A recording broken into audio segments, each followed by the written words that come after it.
आपके कर्म ऐसे थे कि आपको अच्छा फल मिला, आपके कर्म ऐसे थे कि उस फलों के कारण आपको कष्ट मिला। और जब कष्ट मिले तो इसका मतलब यह है, शास्त्रों में बताया गया है कि अगर जीवन में कष्ट आया है तो आपको दर्द देने के लिए नहीं, आपके पाप जो किए थे उसको मिटाने के लिए आया है। लेकिन हम क्या करते हैं, अगर जीवन में कष्ट आता है तो उसका कारण ढूंढते हैं कि हमको उसके कारण कष्ट हो रहा है। हमें उसके कारण कष्ट हुआ, हमने ऐसे कर्म करके ही आए, ऐसा कर्म करके आए। आप एक बात सोचिए, आप भीष्म पितामह को जानते हैं? जानते हैं वो किनके पुत्र थे? गंगा का,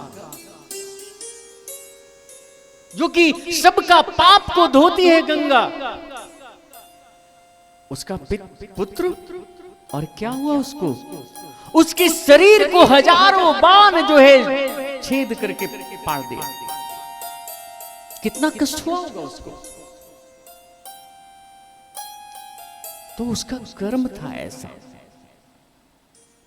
गंगा का पुत्र जो कि सबों का पाप धोती है, तो उसका बेटा तो और पुण्य होना चाहिए था, उसको तो और जीवन में कोई कष्ट नहीं होने चाहिए थे। लेकिन उसे दारुण कष्ट। जिस व्यक्ति को इच्छा मृत्यु का वरदान था, उस व्यक्ति को इच्छा मृत्यु का वरदान था, वो चाहता 1000 बाण लगने की क्या जरूरत थी? उसको हजारों बाण लगे तो उसकी क्या जरूरत थी? वो पहले ही बोलता कि अब मैं शरीर का त्यागता हूं। और जब हजारों बाण लग गए उसको, तो भी वो मर नहीं रहा, क्योंकि उसे इच्छा मृत्यु का वरदान है।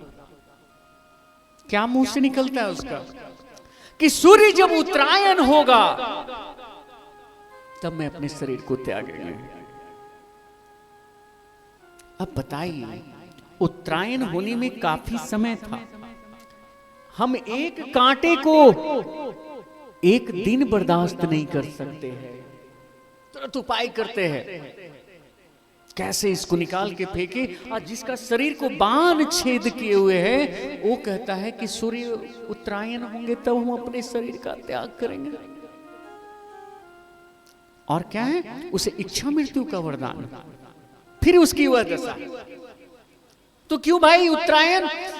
तो कहीं पे लिखा हुआ है उत्तरायण का महत्व।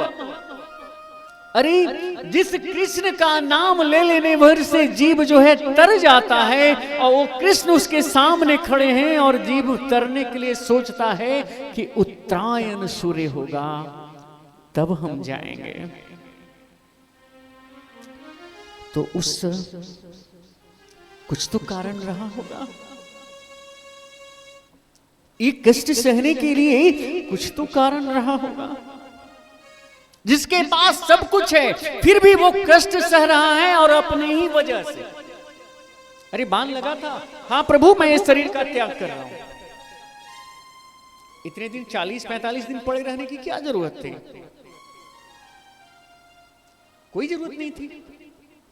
तो वैसे ही हमारे जीवन में कष्ट होते हैं तो उसका कारण हम ही होते हैं।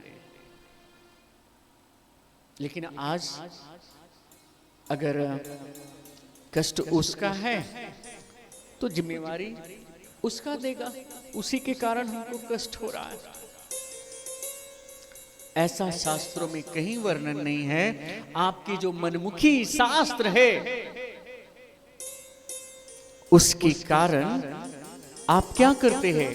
कष्ट जीवन में आया है कि आप उन पापों को भगवान का नाम जप करके उस अश्रु से उस पापों को धो ले, लेकिन आप वहां पे दूसरे पाप करने लगते हैं। और ये कौन कराता है? आपके अंदर जो कलयुग है अहंकार के रूप में बैठा हुआ, ये वही पाप कराता है। और पाप का फल तो अच्छा नहीं होता। पाप किसी भी तरह का हो, उसका फल अच्छा नहीं होगा। हाँ, एक पाप का फल अच्छा होता है, और वो होता है कभी कभी धर्म के लिए पाप करना पड़ जाता है, उस पाप का फल अच्छा होता है। क्योंकि धर्म के ऊपर परम धर्म है, और परम धर्म के लिए तो पाप हो जाता है। जैसे कोई महात्मा बन गया, तो धर्म क्या है कि माता पिता का सेवा करो। लेकिन जब वो सन्यास को धारण कर लिया, तो परम धर्म है कि मैं ठाकुर जी की सेवा करूं। और यहाँ पे एक धर्म छूट रहा है, जिसको आप पाप के रूप में कहते हैं लोग, कि माँ बाप को छोड़ दिया और चल गया। तो ये पाप नहीं होता है, ये पाप नहीं होता। तो कलयुग में आपके साथ जो कुछ भी हो रहा है, वो होने का कारण आप स्वयं हैं, कोई दूसरा कोई नहीं है। और कहते हैं कि कलयुग जो है नारद जी सबसे अच्छा युग है। बोले महाराज, तो ये बताओ कि मेरे पुत्रों का क्या होगा? बोले मैं उसके लिए उद्योग करूंगा, मैं उसके लिए उद्योग करूंगा। और नारद जी उसके लिए, चूंकि ज्ञान और वैराग्य भक्ति का पुत्र है, वेद का पाठ किए, उपनिषद का पाठ किए, गीता का पाठ किए, थोड़े देर के लिए निद्रा खुलती थी और फिर वो जीव जो है मूर्छित हो जाता था। कभी कभी आप देखते हैं ढोंगी बाबा को, ढोंगी बाबा जो होते हैं,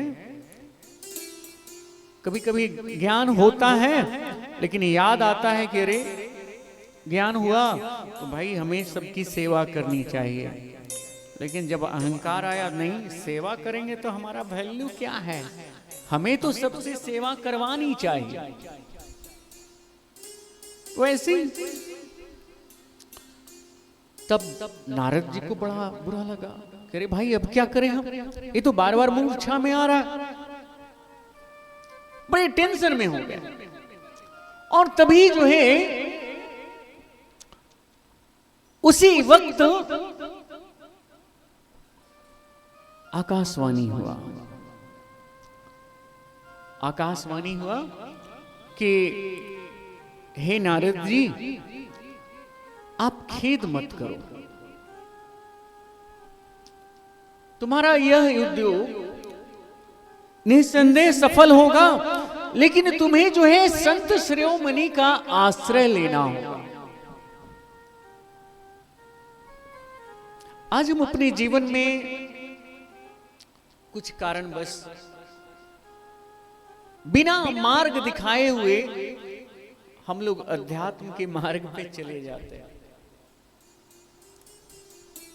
जैसे मन में आया, टीवी देख रहे हैं, दाती महाराज बोल दिए, सुनो बच्चा, तुम पे शनि का एक प्रकोप है, तुम शनि मंत्र का जाप कर लीजिए, तुम्हारा कल्याण हो जाएगा। तो वो जिस बच्चे को बोल रहे थे, वो तो बोले किसी एक बच्चे को। अब हम लोग सब लोग जो है काला माला ले करके और शनि मंत्र का जाप शुरू कर देते हैं। अब तुम्हारे जीवन में शनि का दुष्प्रभाव का कुछ है या नहीं है, लेकिन आप जबरदस्ती कर रहे हो, तो ये हुआ मनमुखी मार्ग। तो जब भी आप भक्ति के मार्ग पे चले, तो परमात्मा को प्रार्थना करें, और प्रार्थना ये करें कि कोई दिव्य गुरु का दर्शन मिल जाए। बेहतर तो ये है, संत तो ही प्रार्थना करते हैं, गोविंद आप ही गुरु बन करके मेरे पास आ जाओ।